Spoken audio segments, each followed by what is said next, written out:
And last, but certainly not least, it's my first ever actually functional, usable, sharp enough to cut bottles, well made enough that I can consistently cut with it. Oh, sweet Jesus. All that talking made me thirsty.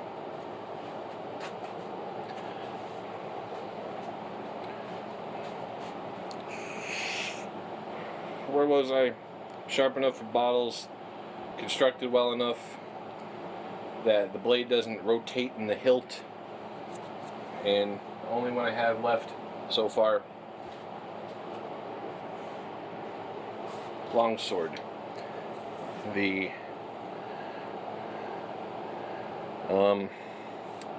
cold steel man-at-arms Italian longsword. Now this, my phone's getting hot because the flashlight being on, but I want to do something funny.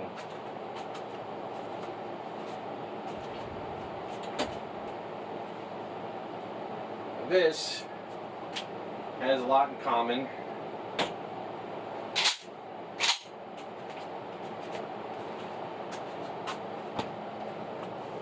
with this. It's my first usable longsword, my first usable firearm. So they're both blued, for example. They're both cheaper versions of a more superior product. Although this one has a fiber optic sight that I added not too long ago. Actually, it was fucking like 5 years ago. I just haven't used it. Bang. And another thing is, if you have two $100 bills, and a time machine in the case of this one, I got this in 2008. I walked into Walmart with two $100 bills and walked out with a shotgun and change. But today, you can go on Amazon with two $100 bills and they'll be like, "What the fuck are you doing? Go get a debit card." That. You can get a badass looking black longsword and have change left over. With a fishtail pommel, and I don't know what this cross guard is called or what the oak shot typology is for the blade.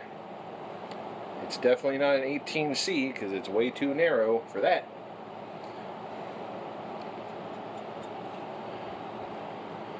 It's got that ugly secondary bevel, but it's fine. It works. The cross guard looks pretty rad. The fishtail pommel looks pretty rad. The handle, the fucking handle shape on this thing. So you see it tapers down to the pommel this way, but if we turn it, now it tapers down towards the cross guard. So when you do the tiller test,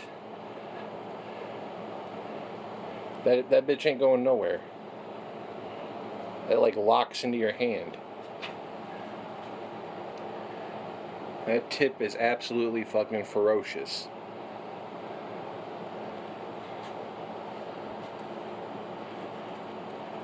The stitching's a bit big, and I guess if you're a child or a woman and you have soft hand, you got soft hand, boy. Look here, you got soft hands, you can't deal with that stitching.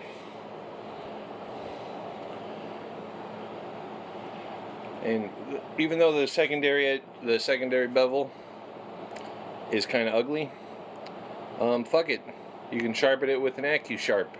Just give it 10 passes on each side at a time, and it's sharp. I mean, right out of the box, it handled bottles, which is literally all I wanted out of a cheap longsword. The sheath sucks.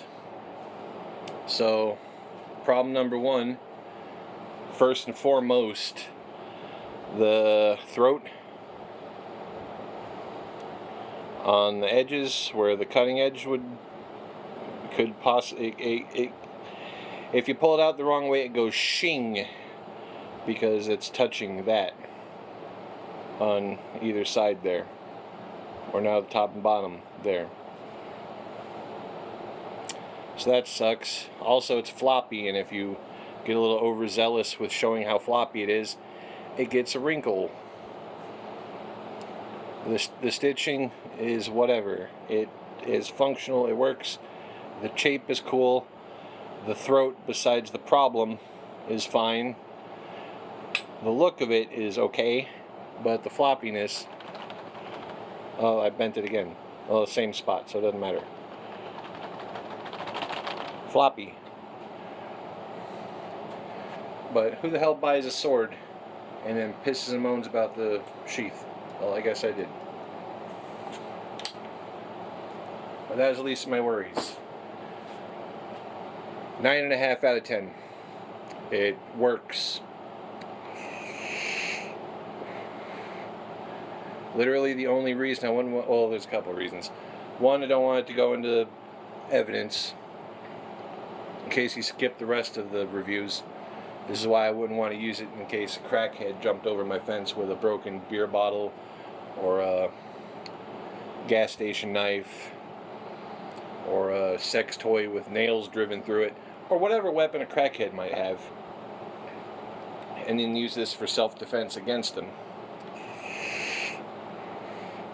Number one, I don't want it to get put into evidence. Mostly, it's because it's blued, and according to Yankee Marshall, blood absolutely fucks up a blued finish, so that's why you don't want to pistol whip someone with a blued handgun either. So, wow, I've reviewed all my swords. Let's give me a hand.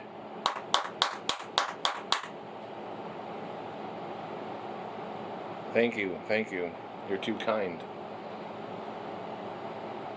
So, alright, I'll do it.